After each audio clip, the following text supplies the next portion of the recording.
ආයුබෝවන් දුවේ පුතේ. අද අපි අලුත් පාඩමකට තමයි ඇවිත් ඉන්නේ. ඉතින් අපි බලමු මොකක්ද අද අපේ පාඩම කියලා. බලන්නකො මේ ඉන්නේ කවුද කියලා. මේ ඉන්නේ පවනි. පවනි ළඟ මොනවද තියෙන්නේ බලන්නකෝ. පවනි ළඟ තියෙනවා පළතුරු කූඩයක්. මොනවද මේ කූඩේ තියෙන පළතුරු? මේ කූඩේ තියෙනවා දොඩම්, ඇපල්, මිදි මේ වගේ පළතුරු ගොඩක් තියෙනවා. පවනි දැන් මේ පළතුරු ටික අරගෙන මොකද කරන්න යන්නේ? මේ බලන්නකෝ. පවනි මොකද කරලා තියෙන්නේ පුතේ? ලස්සන ගොඩවල් වලට පළතුරු ටික වෙන් කරලා. මිදි ටික වෙනම ගොඩක්, දොඩම් වෙනම ගොඩක්, කෙසෙල් ගෙඩි ටික වෙනම ගොඩක්, පළතුරු වර්ග ගොඩවල් වලට වෙන් කරලා. මගේ දුවලා පුතාලා කඩේට ගිහින් තියනව නේද? පළතුරු කඩවල, එළවලු කඩවල, පළතුරු එළවලු කොහොමද තියලා තියෙන්නේ? ලස්සනට ගොඩවල් හදලා වෙන් කරලා තියනව නේද? මේ බලන්නකෝ. ලීක්ස් වෙනම ගොඩක්, පලා වර්ග වෙනම ගොඩක්, කැරට් වෙනම ගොඩක්, ගෝවා වෙනම ගොඩක්, තක්කාලි වෙනම ගොඩක්, බටු වෙනම ගොඩක් මේ වගේ ලස්සනට ගොඩවල් වලට වෙන් කරලා පිළිවෙලට තියලා තියෙනවා නේද? බලන්නකො මේ පින්තූර දිහා. පළතුරු කඩවල තියෙන්නේත් ඒ විදිහට. ඇපල් වෙනම ගොඩක, කෙසෙල් වෙනම තැනක, දොඩම් වෙනම ගොඩක්, පේර වෙනම ගොඩක්. ඒ විදිහට තමයි පළතුරු කඩවල් වලත් ලස්සනට පිළිවෙලට පළතුරු තියලා තියෙන්නේ. පුතාලා අය දවසක අම්මලත් එක්ක කඩේට ගියාම බලන්න ඕන මම මේ කිව්ව විදිහටද එළවලු පළතුරු තියලා තියෙන්නේ කියලා. මෙතන මොනවද තියෙන්නේ? කොළ තියෙනවා, මල් තියෙනවා. දැන් ඔයා කැමති විදිහට මේ කොළයි මලුයි ගොඩවල් දෙකකට හදන්නකෝ. කොළයි මලුයි ගොඩවල් දෙකකට හදන්න.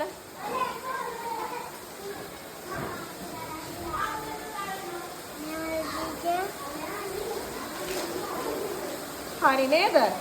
කොහොමද හැදුවේ? කොළ එක ගොඩකට දැම්මා නේද? ඊට පස්සේ මල් එක. දැන් මොනවද මෙතන තියෙන්නේ? මල් තියෙනවා, කොළ තියෙනවා, ගල් තියෙනවා. දැන් මේ වගේ ගොඩවල් තුනක් හදන්න. ඔයා කැමති ගොඩවල් තුනක් ඔයා හදන්න.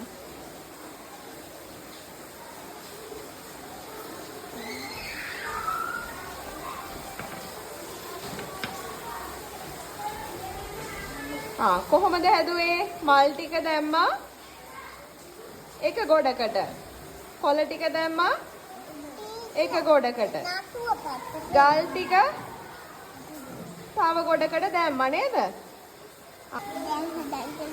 හදන්න.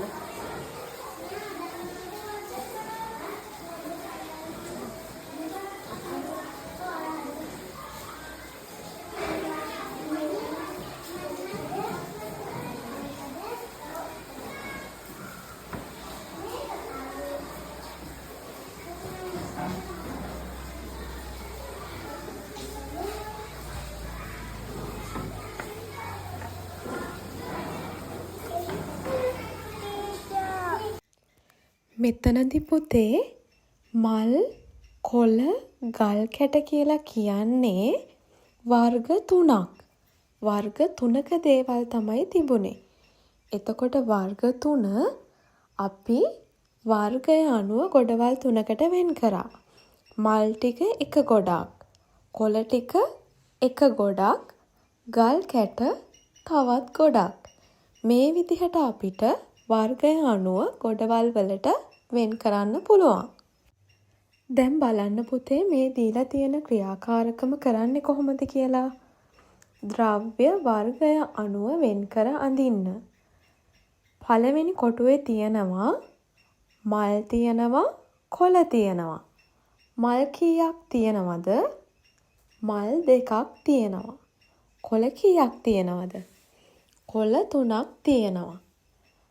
ඉස්සරහින් තියෙනවා කොටු 2ක් දීලා තියෙනවා. මේ කොටු දෙකේ අපි මල් ටික එක කොටුවකත් කොළ ටික තව කොටුවකත් අඳිනවා. ඊළඟ කොටුවේ තියෙන්නේ පුතේ ඇපල් අඹ. ඇපල් ගෙඩි 2ක් තියෙනවා. අඹ ගෙඩි 3ක් තියෙනවා. ඉතින් ඔයාලා මේ ඇපල් ඒ වගේම අඹ ඉස්සරහා තියෙන කොටු දෙකේ ගොඩවල් 2ක් විදිහට අඳින්න ඕන. එතකොට අපිට පුළුවන් ඇපල් ගෙඩි 2 එක කොටුවක අඹ ගෙඩි 3 අනිත් කොටුවේ අඳින්න. ඊට පස්සේ තියෙනවා වතුර වීදුරු 4ක් තියෙනවා. හැඳි 2ක් තියෙනවා. ඒකත් ඉස්සරහින් තියෙන කොටු දෙකේ වතුර වීදුරු එක කොටුවක හැඳි එක කොටුවක අපිට අඳින්න පුළුවන්. අපි යමු දැන් අපේ ගණිත වැඩපොතේ තියෙන ක්‍රියාකාරකම 1 කරන්න. මේ තියෙන්නේ අපි පොලෙන් ගෙනාව එළවලු. මෙතන තියෙනවා කැරට්, බීට්, වට්ටක්කා. මේ කැරට්, බීට්, වට්ටක්කා තෝරලා වෙන් කරලා මේ වට්ටියේ අලවන්න තමයි අපිට තියෙන්නේ. එතකොට පුතේ අපේ ක්‍රියාකාරකම් පොතේ අපිට දීලා තියෙනවා මේ පින්තූර ටික. මේ පින්තූර ටික අපි කැරට් එක තැනක, බීට් එක ගොඩක්, වට්ටක්කා එක තැනක අලවන්නයි අපිට තියෙන්නේ.